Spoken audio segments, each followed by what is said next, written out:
오늘은 특별히 우리 총신대학교 신학대학원에서 공부 중인 인도, 필리핀, 미얀마, 네팔, 르완다, 케냐 외국 유학생들이 참여했어요.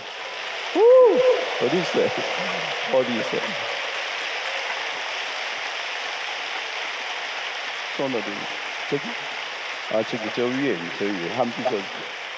오, 예, 네, 여러 나라에서. 한국교회 기도 영성을 배우기 위해서 이렇게 우리 신학대학원 중인 우리 유학생들이 왔습니다. 좋은 시간들 되기를 바라겠습니다. 자, 우리 앞에 인사하겠습니다. 오늘 밤에도 큰 은혜 받고 갑시다. 이미 은혜 주신 줄로 믿습니다. 기도 응답 안 받고는 못 갑니다.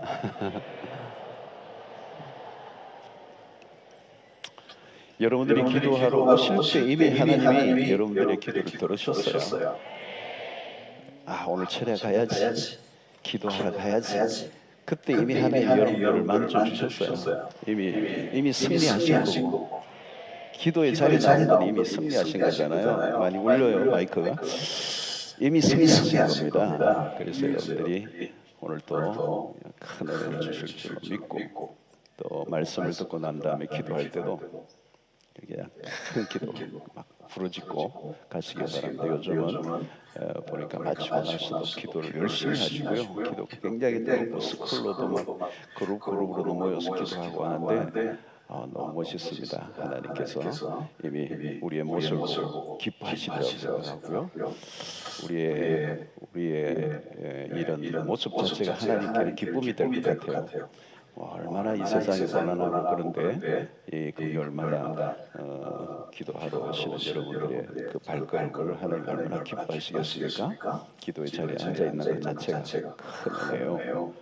이미 역사는 시작이 되었습니다. 그리고 기도한 것 의심하지 마세요. 기도할 때는 기도한 것은 반드시 응답된다. 그걸 믿으셔야 돼요. 이게 될까? 그러면 안 돼요. 반드시 응답된다는 걸 확신하시고, 하나님은 선하신 분이시고 하나님 우리보다 더 놀라운 것을 응답하시는 분이심을 의심하지 않으시기를 바라고, 오늘 또 말씀을 듣는 가운데 또 기도의 제목이 딱 붙잡혀지는 그런 역사가 있기를 바랍니다. 말씀을 통해서 하나님의 응답 주실 때가 참 많습니다. 그래서 말씀이 기도의 응답, 말씀 안에 기도의 응답이 들어있다는 걸 기억하시고, 말씀 잘 귀를 기울이시고 들으시고, 특별히 말씀을 듣는 가운데 성령께서 자꾸 깨닫게 하셔서 이 설교자보다 더 큰 은혜가 여러분들이 말씀을 듣는 가운데 있으시게 되기를 바라겠습니다. 자, 오늘 이 본문에 보면 대조적인 단어가 나오는데요, 좀 구별되는 단어가 있어요. 5절에 보면 여호와의 영광이라는 단어가 나와요. 여호와의 영광.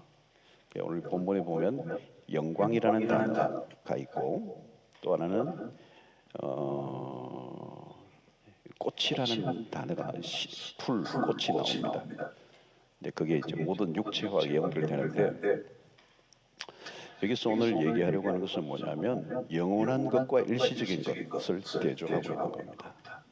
여호와의 영광은 영원한 것이고 영원히 빛이 나는 거고, 모든 육체는 풀과 같고 또 꽃은 꽃과 같은데 그 모든 육체는 풀의 꽃과 같이 시들고 또 사라진다, 이렇게 얘기를 하고 있습니다. 그래서 오늘 여기 본문에 보면 인생은 풀로 비유를 하고 있어. 풀. 이 백성은 실로 풀이로다. 이 말은 뭐냐면 어느 순간에 다 시들고 말라 없어진다는 겁니다.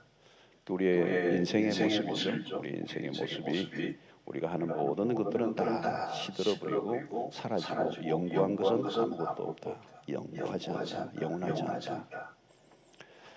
여러분, 사람들이 자신이 열심히 하죠. 그리고 이게 뭐 그것을 붙들고 있고 그걸 쌓아가면 이게 대단하게 이루어질 줄 생각합니다. 그런데 그렇지 않다는 겁니다. 오늘 요즘도 많은 사람들이 어딘가 투자를 하죠. 투자. 오렌 버핏도 멀리 보고 투자하라, 투자 얘기를 합니다. 자신의 관심을 가진 곳에 많은 사람들이 투자를 합니다. 그리고 무엇인가를 얻으려고 애를 쓰죠. 물론 본인이 보기에는 멀리 보고 10년, 20년, 30년 후를 보고 노력을 하고 애를 쓰지만 자세히 보면 그게 매우 짧다는 겁니다. 아주 길게 자기는 본다고 보지만 인생이라는 게 그렇게 짧고 한순간에 다 사라지고 만다. 자, 인간에게는 강력한 갈망이 있습니다. 그것을 충족시킬 수 있는 것들이 세상에 존재하는 것처럼 그렇게 갈망을 하고 달려가고 있습니다. 그러나 내가 원하는 것을 얻었다 할지라도 그 행복감은 오래가지 않아요. 너무 짧습니다. 잠깐 오래가지 않아서 그 행복감, 그 만족감도 금방 이제 사라져버립니다.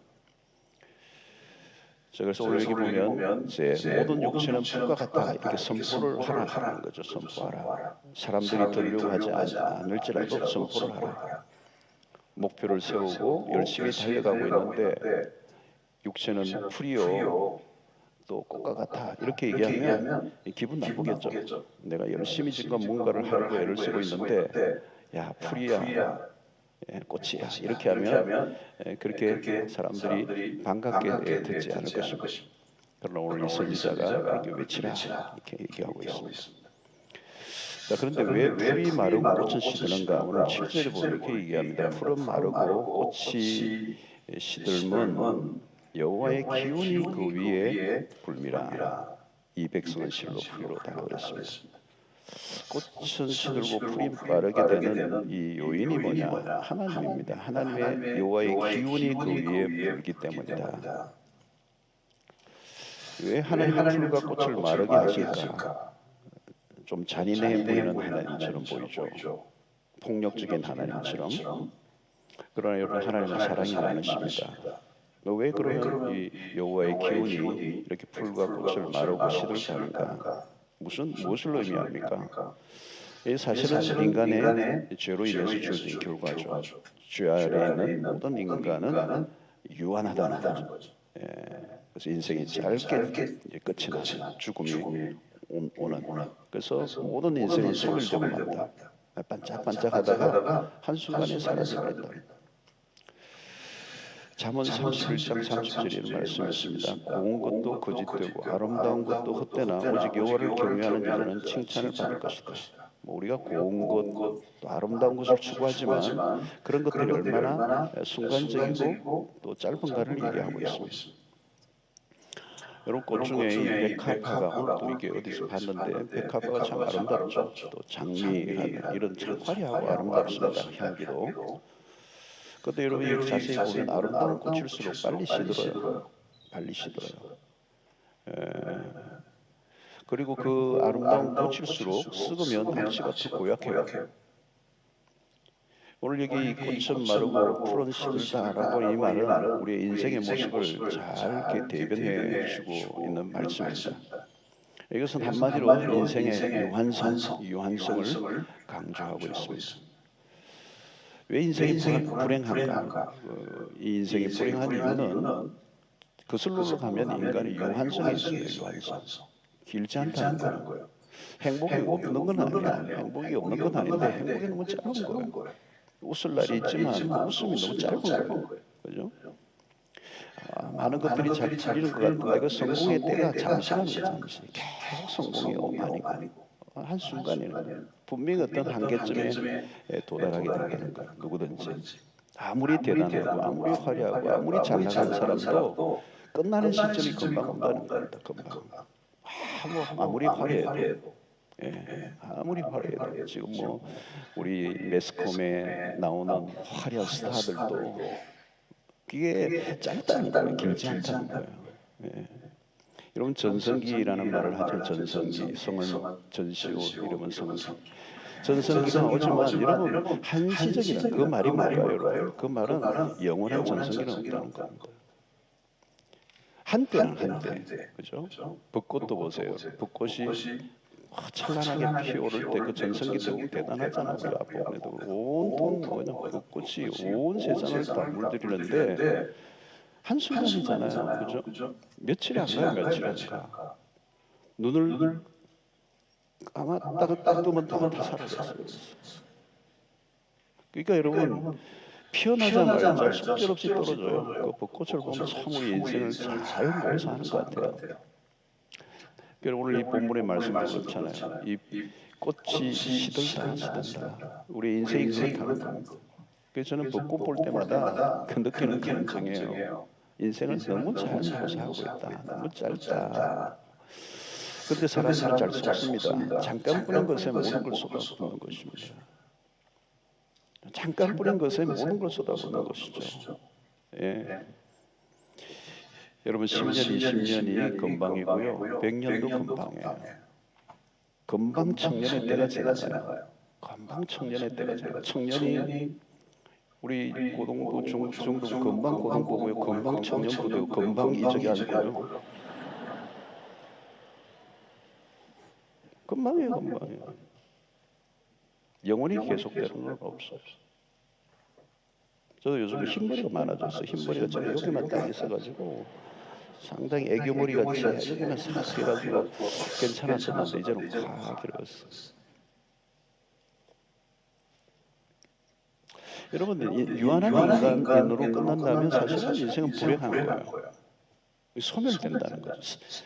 꽃은 시들고 풀은 마른다 이거죠. 이 소멸되는 거죠. 그죠? 화려하게 피는 꽃일수록 더 빨리 사라져. 아무리 좋은 것이 주어지도 잠깐뿐이다. 아무리 붙들어도 내 손을 떠난다는 거야. 아무리 내가 붙들려고 해도 떠난다는 거야. 그때 이 사람들은 절망을 느끼죠. 시들고 사라진다는 말은 우리에게 절망을 안겨주는 겁니다. 시들었는데요, 여러분. 말라버렸어요. 그게 무슨 기쁨이 있겠습니까? 그러니까 모든 육체는 풀과 같고 꽃과 같다는 말이죠. 이렇게 인생이 허무하고 절망적인 상상. 그 이유는 뭐냐? 유한성. 짧다는 겁니다. 유한성. 영원하지 않다는 것. 그래서 오늘 여기에서 영원하지 않은 것에 우리의 인생을 초점을 맞추고 살면 결국은 우리 인생이 불행해진다는 것을 얘기하고 있는 것입니다. 그러면서 오늘 이제 반전이 8절에 있는 말씀입니다. 반전이 푸른 마르고 꽃은 시드나 우리 하나님의 말씀은 영원히 서리라 하라 그랬습니다. 여기 영원히라는 단어를 꼭 붙잡아야 됩니다. 오늘 우리 이 밤에 우리가 붙잡아야 될 단어가 뭐냐? 영원히라는 단어입니다. 이 8절에 푸른 마르고 꽃은 시드나 여기까지는 절망이에요. 절망. 여기 소망이 없어요. 여기에. 근데 사람들은 이 풀과 꽃과 같은 인생의 모든 걸 다 긁고 있는 거예요. 한순간에 사라지고 말 것에 그게 아우동받고 그게 모든 그걸 못 가져가지고 병이 나고 그것도 못 가져가 싸우고 그게 내 마음대로 안 되니까 스트레스를 받고 미치고 다 푸른 마르고 꽃은 시드는 거예요. 그것 가지고 스트레스 받을 것도 없고 열 받을 것도 없고 그것 가지고 무슨 싸울 일이 없어요. 세상은 그렇게 살아가요. 푸른 마르고 꽃은 시드는데 거기에 모든 걸 다 걸어요. 자기 인생을 다 쏟아부어요. 근데 꽃인데 다 시들 건데 다 말라 없어져 버릴 건데 허망한 거예요. 허망한 거. 벚꽃이 이런 막 꽃잎이 막 휘날릴 때 바닥에 떨어져 휘날리는 거 보면서 며칠 지나면 저 구석에 다 처박혀 있어. 꽃잎들이 아무도 안 쳐다봐요. 그 쓰레기가 되는 거죠. 인생이 그렇다는 거예요. 그렇게 짧은 인생이라는 거예요. 유한한 인생이라는 거예요. 아무것도 내가 가질 수 없어요. 그리고 내가 아무리 대단해도 죽음이 오니까 그죠? 인생이 시들어요. 소멸된다는 거예요. 근데 오늘 이 8절의 반전이에요. 하나님의 말씀은 영원히 서리라. 영원히 서리라. 여러분 여기 귀가 번쩍 뜨이는 말씀이에요. 갑자기 영원이라는 단어가 나오니까 이건 완전 다른 세계로 보입니다. 반전. 우리가 그냥 지나치면 안 될 단어예요. 그냥 지나치면 안 될 단어예요. 그래서 이 8절은 어두움 밤길을 막 더듬거리고 가다가 갑자기 빛을 만난 거예요. 영원이라는 단어. 영원히. 자, 베드로전서 1장 24절 25절에 이 말씀이 있잖아요. 그러므로 모든 육체는 풀과 같고 그 모든 영광은 풀의 꽃과 같으니 풀은 마르고 꽃은 떨어지되 오직 주의 말씀은 세세토록 하였으니 너희에게 전한 복음이 곧 이 말씀이니라. 그러니까 우리가 붙들어야 될 것은 뭐냐면 영원이라는 영원. 세상의 모든 것은 시들고 사라집니다. 그러나 하나님의 말씀은 영원하다. 우리의 앞을 확 비춰주는 말씀이 되는 거죠. 이 말씀이 진리라면 우리는 그냥 넘어가서는 안 돼요. 이 영혼이 우리의 궁극적인 소망이 되어야 되기 때문에 꽃이 우리의 소망이 될 수가 없어요. 세상의 화려함이 우리의 소망이 될 수가 없어요. 우리의 소망은 오직 영원한 것인데 그 영원한 것은 하나님의 말씀입니다. 여러분, 우리가 육체는 풀과 같다는 것을 아는 것만으로는 부족해요. 우리가 무엇을 위해 살아야 되느냐. 선택은 하나잖아요. 시들지 않고 사라지지 않는 것을 선택해야 됩니다. 여러분, 우리가 어떤 것을 선택할 때마다 항상 물어야 됩니다. 이게 영원한 것인가? 아니면 잠깐 끝나고 말 것인가? 시들지 않고 사라지지 않는 것이 무엇입니까? 물어야 되는 거죠. 그건 뭘까요? 오직 하나님의 말씀밖에 없다. 하나님의 말씀은 영원하다. 자, 그러면 하나님의 말씀은 왜 영원한가? 첫 번째는 하나님은 말씀으로 천지를 창조하신 것입니다. 만물이 있기 전에 말씀이 먼저 있었어요. 우리는 이게 우리의 눈에 보이는 게 먼저 있었던 것 같이 그렇죠? 오늘 모든 세상에 하나님을 알지 못하는 사람들은 여러분, 세상에 먼저 존재한 게 아니에요. 하나님의 말씀이 먼저 있었던 것이죠. 말씀이 있었기 때문에 만물이 존재하게 된 겁니다. 빛이 있으라 하시니 빛이 있었고 말씀이 있으니까 말씀이 그대로 이루어진 것입니다. 인간들은 죄로 인해서 말씀을 보지 못하고 말씀이 끊겨버린 것이죠. 그러니까 이 물질이 전부인 것처럼 알고 살아가는 겁니다. 그래서 눈에 보이는 걸 쫓는 거죠. 신자는 누구입니까? 새로운 눈이 열린 것입니다. 만물을 보면서 말씀을 보는 것입니다. 우리가 여러분 신자들이요, 은혜를 받으면 어디 가도요, 어디 소풍이라는 가도요, 그 만물을 보면서 하나님의 음성을 듣습니다. 그렇죠? 주 하나님 지으신 모든 세계 그 지저귀는 새소리들까지도 하나님을 노래하는 것을 듣는 자, 영음이 들리는 영음. 그러니까 여러분, 우리가 이 말씀이 곧 현실이 됩니다. 말씀이 능력이 되어서 현실이 되는 겁니다. 그래서 하나님의 말씀은 그냥 말이 아니에요. 그 말씀 안에 능력이 있는 것입니다. 그 말씀 안에 그 말씀을 성취하는 능력이 그 말씀 안에 들어있는 거예요. 이게 신기한 겁니다, 여러분. 그래서 말씀이 현실이 되는 거예요. 그래서 우리가 믿는 이 하나님의 말씀은 추상적이거나 철학적인 것과 다릅니다. 심오한 말씀이긴 한데 뭔가 막연한 그런 말씀이 아니고 이 말씀이 그대로 이루어지고 완성될 날이 반드시 오는 것을 우리가 믿는 것이죠. 공한 메아리가 아니라 겁니다. 말씀이 능력이다. 말씀을 우리가 귀중히 여기는 이유는 말씀 자체가 우리의 삶의 현실로 그대로 이루어지는 것을 믿기 때문에. 그래서 여러분, 우리가 이 말씀 신앙이란 뭘까요? 우리가 말씀을 많이 암송하고 입으로 시인하고 말씀을 선포해야 합니다. 그때 무슨 일이 납니까? 여호수아 1장 8절의 말씀처럼 이 율법책을 내 입에서 떠나지 말게 하며 주야로 그것을 묵상하여 그 안에 기록한 대로 다 지켜 행하라. 그리하면 내 길이 평탄하게 될 것이며 내가 형통하리라. 이 말은 한마디로 얘기하면 말씀이 우리의 삶을 열어주신다는 거예요. 그게 형통이라. 형통이 뭐예요? 그렇죠? 말씀대로만 가면 그 말씀을 우리의 삶을 다 풀어내는 거예요.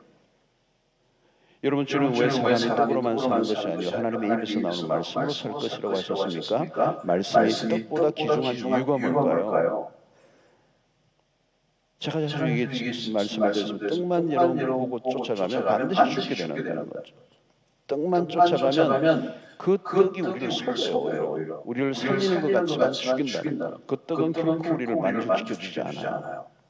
떡을 먹어도 죽는다. 그 말씀이 요한복음 6장 49절로 50절에 나오잖아요. 너희 조상들은 광야에서 만나를 먹었어도 죽었거니와 이는 하늘에서 내려온 떡이니 사람으로 하여금 먹고 죽지 아니하게 하려는 것이라.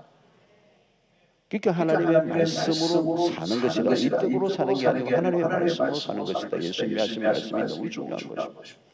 우리는 뭘 쫓아가야 되느냐? 떡을 쫓아가면 안 되고 하나님의 말씀을 쫓아가야 된다는 겁니다. 그러면 말씀을 쫓아가면요, 떡도 나오고 영혼이 죽지도 않고 우리는 말씀을 떠나서는 살 수 없게 되어 있습니다. 무엇인가 인생이 막혀있다고 생각하면 원점에서 다시 시작해야 돼요. 말씀으로 돌아가는 것입니다. 말씀을 제껴놓고 달리다 보면 반드시 사고가 나게 됐다는 것. 사고 지점을 가보세요, 여러분. 여러분 열심히 우리가 한다고 되는 것이 아니라 말씀의 레이스를 따라가야 된다는 것.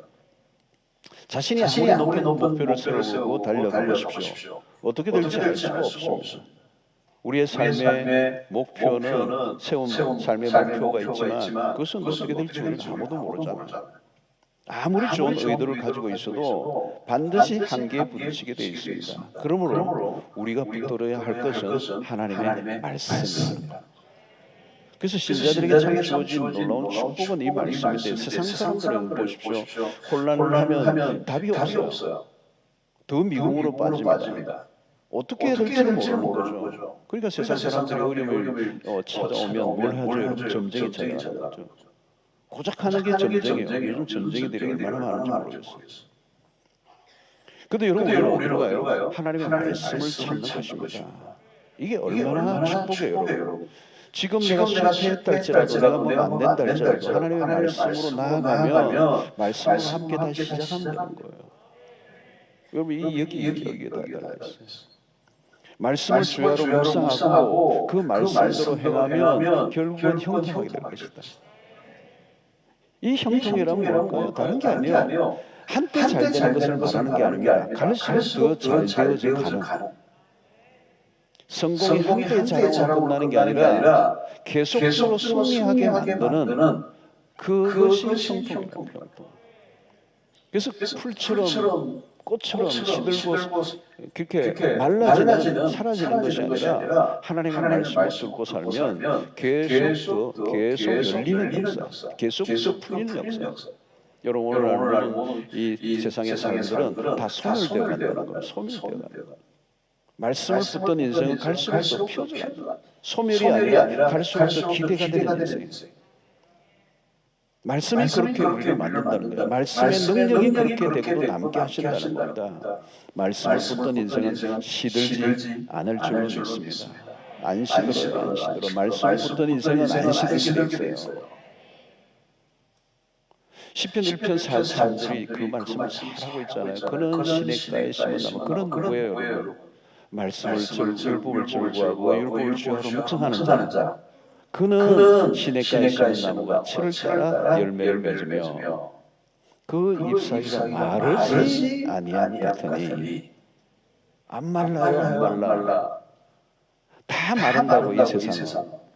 근데 마르지 아니한 같으니 그가 하는 모든 일이 다 형통하리라 그러죠.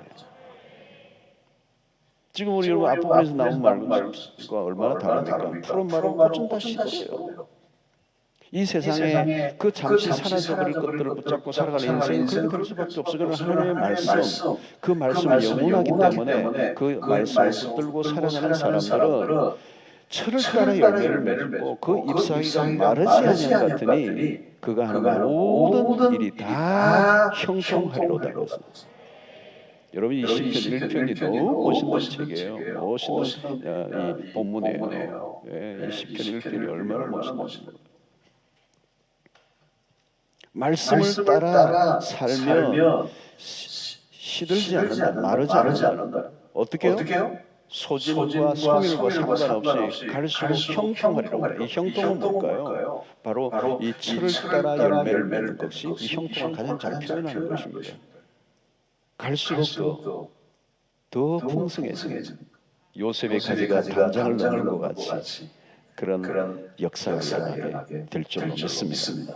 그 말씀이 영원하기 때문에 결코 말씀을 붙든 인생은 소멸되지 않는다. 말하지 않는다. 갈수록 더 형통해진다. 이 은혜가 있게 되기를 축원합니다. 자, 이 말씀이 영원하단 말이죠. 왜 이 말씀이 영원한가? 자, 말씀 가운데 매우 중요한 것은 요한복음 1장에서 말씀하는 거예요. 요한복음 1장 14절에 말씀이 있습니다. 말씀이 육신이 되어 우리 가운데 거하시네. 우리가 그의 영광을 보니 아버지의 독생자의 영광이요 은혜와 진리가 충만하더라 그랬습니다. 말씀이 육신이 되어 우리 가운데 거하셨다는 거예요. 이야, 어메이징입니다. 엄청난 얘기. 한 구절을 우리는 다 일평생 다 이해할 수 없는 어마어마한 비밀이 담겨있는 말씀이에요. 그러니까 이 말씀 보십시오. 우리가 말씀을 너무 추상적으로 생각하는데 말씀이 추상적이지 않아요. 말씀이 육신이 되어 우리 가운데 거하셨다는 거예요. 육신. 그리고 그 육신이 되어서 우리 가운데 거하셨다는 거예요. 이 거하신다라고 이 표현은 장막을 친다는, 텐트를 친다는 말 같아요. 그리스도가 말씀이 되어서 어디에 텐트를 쳐요? 우리 안에, 우리의 내면, 우리의 영혼 속에 텐트를 쳐버렸어요. 그리고 우리와 함께 거하신다는 거예요. 무엇이요? 말씀이. 그분이 어떻게 해요? 성육신에서 우리 가운데 거하셨다는 거예요. 그러니까 하나님이 어떻게 우리와 같이 연약한 인간과 함께 하신다는 것인지 이것보다 우리에게는 더 큰 영광이 없어요. 구약시대 선지자들이 시대마다 말씀을 전했습니다. 계속 말씀, 선지자들의 사명이 뭔가 말씀을 하나님의 뜻대로 말씀을 받을 백성들이 말씀을 전했죠. 오랫동안 하나님의 말씀을 대언하죠. 그 말씀을 예언했습니다. 그 선지자들의 예언하고 수백 년, 수천 년 동안 예언했던 그 예언의 실체가 누구예요? 그 실체가 어느 날 나타나신 거예요. 바로 예수 그리스도였어요. 그러니까 말씀이 그 선지자들이 전했던 그 말씀이 어느 날 육신이 되어 우리 가운데 거하신 겁니다. 그 우리가 바로 예수 그리스도요. 그리스도가 로고스로 오신 겁니다. 로고스로. 말씀으로 오신 거예요. 그래서 그 말씀이 어디요? 우리가 뭐라고 말합니까? 요한복음 14장 6절에서 내가 곧 길이요 진리요 생명이니. 내가 곧 길이요 진리요 생명이니. 여러분 진리로 오셨어요. 그분이 길이에요. 그분이 우리의 생명이 되셨어요. 그리고 그리스도가 우리 안에 어떻게 해요? 인격으로 찾아오셨다. 인격으로. 그래서 로고스 그냥 지식으로만 우리에게 임한 것이 아니고 인격으로 우리 안에 찾아오셨다는 거예요. 그분을 우리가 모시고 있는 것입니다.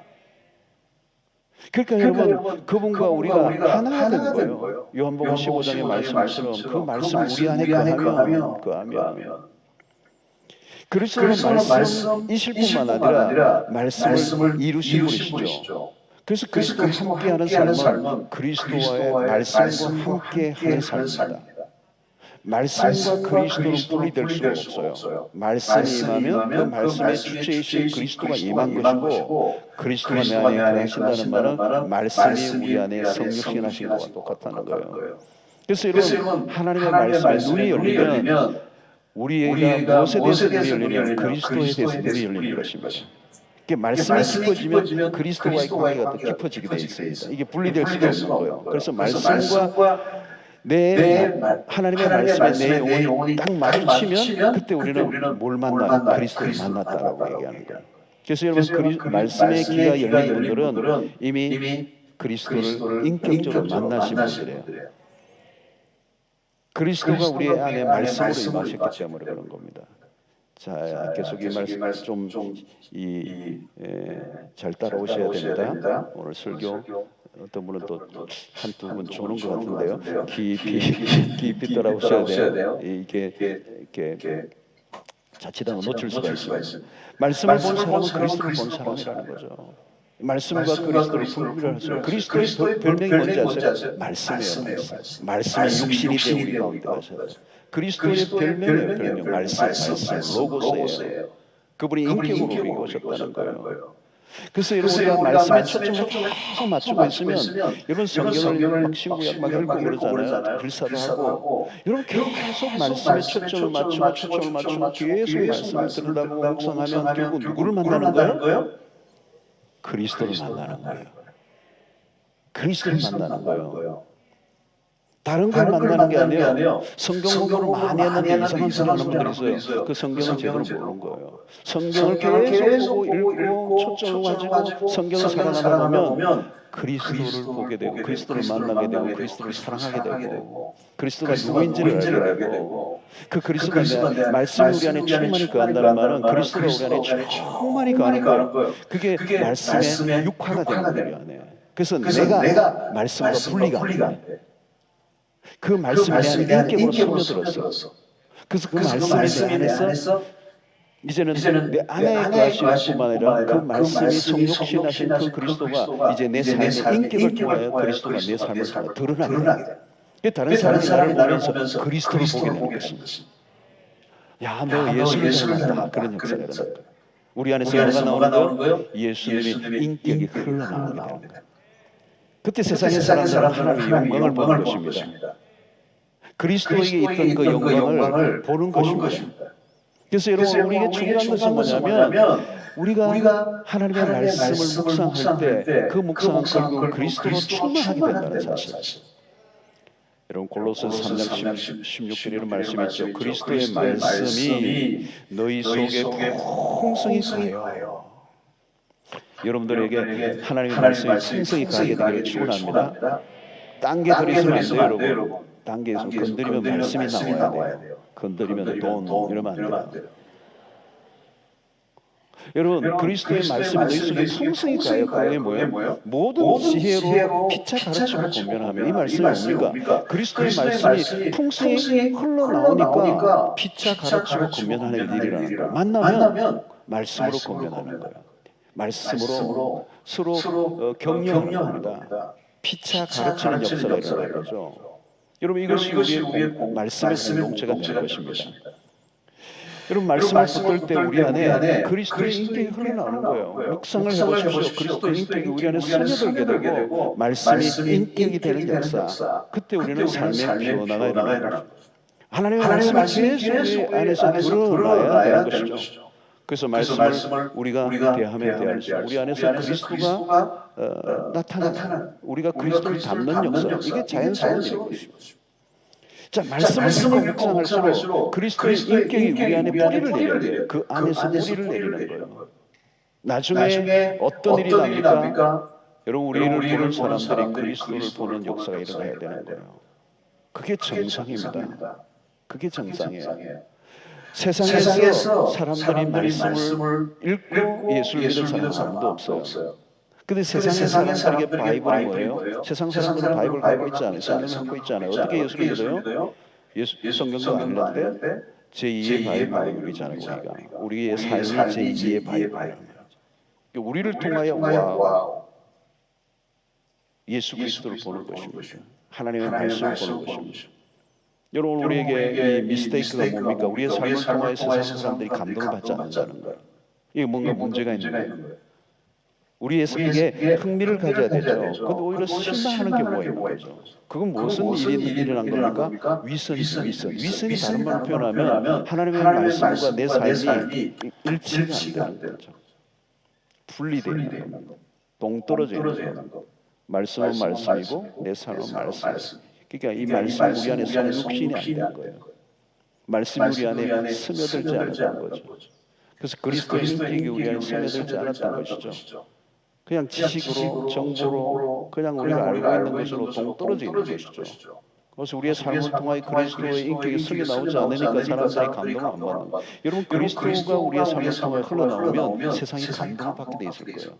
그리스도처럼 여러분 아름다우신 분이 없으세요. 그분의 인격처럼 아름다우신 분이 없으세요. 그분처럼 겸손한 분이 없으세요. 그분처럼 온유한 분이 없으세요. 그분이 그분이 우리의 삶에서 드러난다면요, 세상 사람들은 우리를 보면서 갈증이 일어나야 돼요. 와, 어떻게 하면 그렇게 살 수 있느냐는 거죠. 여러분, 세상 사람들이 하나님을 알 수 있는 것은 우리를 통해서밖에 없어요. 직장이나 학교에서도 우리의 삶이 드러나야 돼요. 눈에 띄어야 돼요. 눈에 띄어야 돼요. 나쁘게 눈에 띄는 게 아니라 아주 아름답게 눈이 띄어요. 탁월하게 돼요. 그의 성품이 세상 사람과 달라야 된다는 거예요. 어떻게 우리가 비추어지고 있는가를 보아야 되는 것입니다.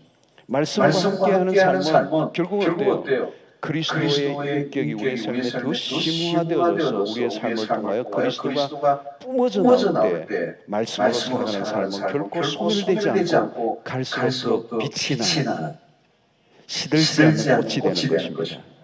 아름다운 그 향기가 시들지 않는 것입니다. 우리의 삶을 여러분, 스타라도 다 소멸돼요. 아무리 멋있는 세상의 사람들을 할지라도 다 악취를 내게 돼 있어요. 그러나 그리스도와 함께 그리스도의 그 말씀이 우리 안에 성육신되어서 그리스도의 말씀 안에 살아가는 사람들은 갈수록 향기가 나고, 갈수록 멋지고, 갈수록 아름답고, 갈수록 매력적이고, 갈수록 사람들에게 감동을 주고, 갈수록 사람들이 박수와 찬송을 보는 그런 인생을 살아가야 될 줄 믿습니다. 소멸되지 않는 거예요. 세상 사람들은 어떤 권세나 어떤 위치에 있기 때문에 하나님 사람들이 어쩔 수 없이 거기에 머리를 숙이지만, 하나님의 말씀이 육신이 되어 우리 가운데 거하시고 그리스도 안에 살아가는 말씀 안에 살아왔던 사람들은 그 말씀이 쓰며 나올 때 그것은 아니에요. 다른 사람들에게, 세상 사람들이 기꺼이 무릎을 꿇게 하고 기꺼이 그 앞에 박수를 치고 경탄할 수밖에 없는 인생을 살아가는, 너무 멋있는 인생을 살아가는, 여러분 주변에 안 믿는 사람들을 통해서요, 직장에서 학교에서 야, 너 정말 멋있다 그 말을 들으셔야 돼요. 매력적이다 그래야 돼요. 감동을 줘야 돼요. 시들지 않는 거예요. 습지 않는 거죠. 더 빛이 나는 거죠. 그것이 하나님의 말씀이 우리 가운데 거하실 때 일어나는 역사인 줄 믿습니다. 여러분, 잠언에 보면 이런 말씀이 있어요. 잠언 4장 18절 19절에 보면 이 말씀인데요, 의인의 길은 돋는 햇살 같았어. 멋있었어요.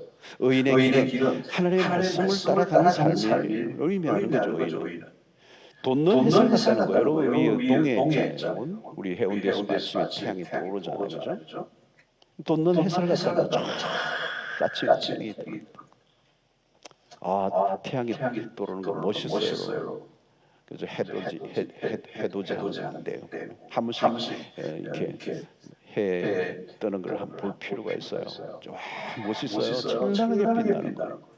제가 한번 처음 부임해와 우리 남성들만 저쪽에 어디 간조고실과 그쪽에 가서 아침 밤새우고 태양을 한번 보러 간 적이 있는데, 우리 여자분들이 또 막 이렇게 국밥 끓여가지고 막 먹고 아주 독특한 경험을 했는데, 언제 한번 새벽 4시 철야 맞추고 해운대 백사장에서 해돋이를 한번 보고 집에 해산하는 거 한번 해야 할까요? 아멘을 안 하니까 안 해야지. 나 혼자만 가야지. 청년들 갈래요? 네. 자, 의인의 길은 돋는 햇살 같았어. 그다음 보세요. 크게 빛나. 어디 사라져버렸네. 의인의 길은 돋는 햇살 같아서 크게 빛나. 한낮의 광명에 이르고. 여러분, 이게 하나님의 백성들의 삶의 말씀이라는 거예요. 어떻게 해요, 여러분? 성육신 하신 말씀. 여러분, 하나님의 말씀이 우리의 영혼에 각인되고 내 영혼에 깊이 새겨지고 뿌리를 내리면요, 그 인생에 돋는 햇살 같아지는 거예요. 돋는 햇살 같아요. 크게 빛나. 한낮의 광명에 이르는 천지가 그냥 빛으로 채워나가는 하나님의 백성들의 삶이라는 거예요. 그러나 악인의 길은 어둠 같아서 그가 스스로 돌려넘어진다는 거예요. 그리고 그것이 무엇인지 깨닫지 못하더라. 여러분, 세상의 사람들은 어둠 속에 있는 거예요. 여러분, 빛이 없어요. 그러니까 불안한 거죠. 외적으로는 모든 게 잘 돌아가는 것 같지만 불안한 거예요. 갈수록 탈진하는 겁니다. 여러분, 주변을 보십시오. 탈진한 사람들이 한두 명이 아닙니다. 겉으로는 성공한 것처럼 보여요. 성공한 것처럼 보여요. 그러나 여러분 속지 마십시오. 겉으로는 사람들 눈에 보일 때는 뭐 대단하게 성공한 것 같고 최고의 막 전성기를 누린 것 같은데요. 그 사람을 찾아가서 그 내면을 들여다보세요. 어디론가 도망가고 싶은 거예요. 왜 그렇죠, 여러분? 그 모든 것의 기초가 자기 자신에게 의존하기 하고 있기 때문입니다. 하나님과 분리된 상태는 그럴 수밖에 없다는 겁니다. 그러나 하나님의 말씀에 뿌리를 내린 삶은 달라요. 그리스도 안에 깊이 뿌리를 내린 삶은 힘이 있는 겁니다. 갈수록 기쁨이 넘치고, 그것은 일시적인 기쁨이 아니라 지속되는 기쁨. 지속되는 기쁨. 말씀을 따라가는 삶의 위력이 대단한 것입니다. 말씀을 따라 살려면 어떤 일이 일어납니까? 우리가 하나님의 형상을 닮아가게 되고, 그때 무슨 일이 일어납니까? 우리에게서 그리스도의 영광이 드러나는, 그리스도의 향기가 드러나는, 하나님의 성품이 우리를 통해 흘러나오는, 갈라디아서 5장에 나온 9가지 열매처럼 우리의 삶 속에 그 그리스도의 인격과 성품이 흘러나오게 될 때, 그 매력 덩어리, 예수 완전히 충만해져 있는 그 매력 덩어리로 여러분 세상 속에 살아가보십시오. 여러분 세상의 사람들이 갈증을 느끼며 예수를 믿고 싶어 하고 우리를 따라오는 역사가 있게 될 줄로 믿습니다.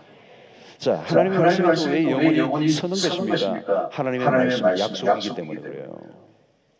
우리가 소망하는 것은 단순히 감정적인 것으로 끝나면 안 됩니다. 우리가 의식으로 노력을 한다고 소망이 이루어지는 것도 아니에요.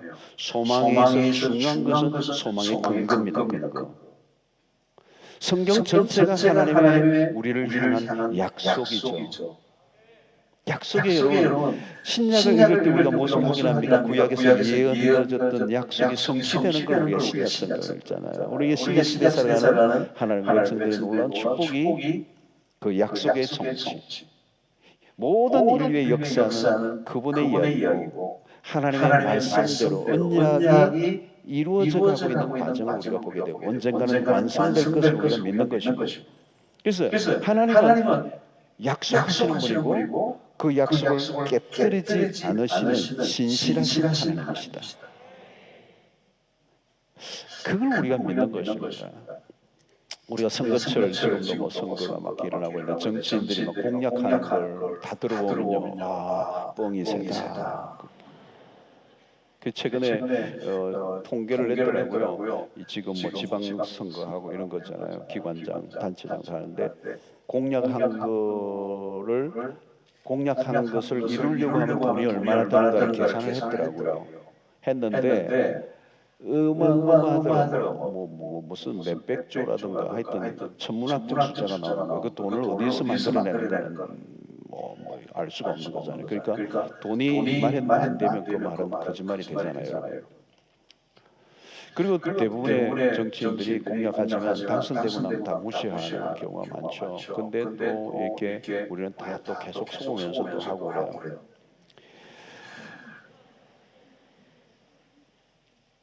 여러분 오늘날 우리 오늘 살아가면서 우리가 힘들어하는 게 뭡니까? 공허한 약속들이 너무 많다는 거예요. 공허한 약속, 희망 고문들이 너무 많다는 거죠. 그래서 사람들을 일시적으로 들뜨게 하지만 곧 실망하게 됩니다. 희망 고문. 우리가 어느 정도 노력하면 목표한 것이 이루어질 것처럼 그렇게 여기지만 현실은 다르잖아요. 노력만으로 안 되는 것들이 너무 많아요. 그래서 세상에서 우리는 늘 속잖아요. 그리고 여러분이 뭐 광고들을 봐도 다 그 안에 속임수가 사실 좀 있어요.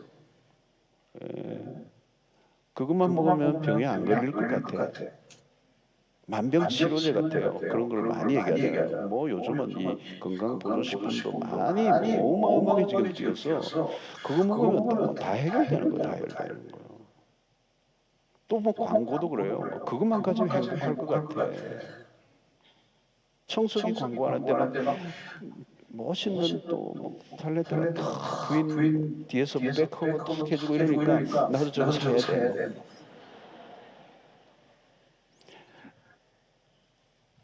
아니, 사람들이 참 미련하죠. 주변에서 그렇게 속는데 그죠? 그렇게 속고 가짜들이 얼마나 많아요.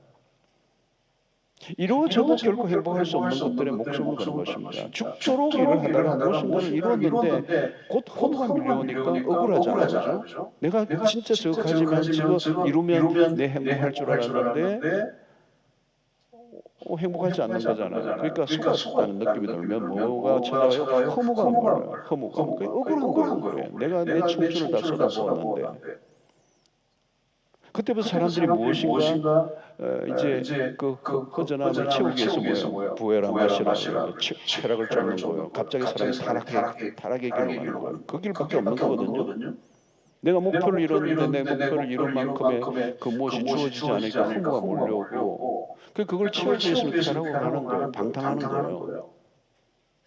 그 성취감보다 허무감이 이 허탈함이 찾아오기 때문에 견딜 수가 없는 것입니다. 그러므로 이런 세상에서는 진실에도 능력이 부족하면 문제가 되고 착한데 거짓말하는 사람들이 있어요.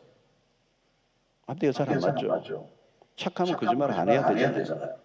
그런데 왜 착한 사람인데 거짓말을 합니까? 인간은 그럴 수밖에 없어. 이중성을 가지고 있어요. 왜 거짓말을 합니까?